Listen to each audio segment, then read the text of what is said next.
चंद्रकांत पाटील शरद पवारांबाबत चुकीचं बोलले असं अजित पवार म्हणाले। शरद पवार निवडणुकीमध्ये उभे नसताना पराभवाचा प्रश्न येतोच कुठे असा सवाल अजित पवारांनी केलाय। चंद्रकांत पाटलांनी पवारांबाबत बोलायला नको होतं असं अजित पवार यांनी म्हटलंय। दरम्यान अजित पवारांच्या प्रश्नावर चंद्रकांत पाटलांनी मात्र बोलणं टाळलं। आम्हाला फक्त पवारांचा पराभव हवा आहे असं वक्तव्य चंद्रकांत पाटलांनी केलं होतं। दादांना म्हणालो की दादा तुम्ही आपलं पुण्यामध्येच बघा काम, मी काय असेल ते बारामतीत आमचे कार्यकर्ते बघतील। त्यांनी ते बोलायला नको होतं, परंतु शेवटी ते का बोलून गेले आम्हाला माहिती नाही, पण नंतर त्यांनी अवाक्षर देखील काढलं नाही आणि ती निवडणुकीत पवार साहेब उभेच नव्हते तर पवार साहेबांचा पराभव करण्याचा प्रश्न येतो कुठं? साहेब उभे असतील तर ना, उभे कोण होते?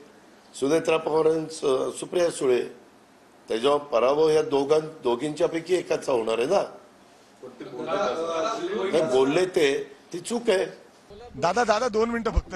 दादा अजित पवारांनी नाराजगी व्यक्त केली दादा तुमच्या वक्तव्यावर। दादा छोट दादा अचानक एवढं उशिरा का त्यांना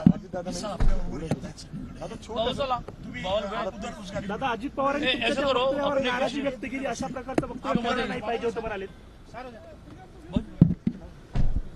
मागे बाबा या बाबा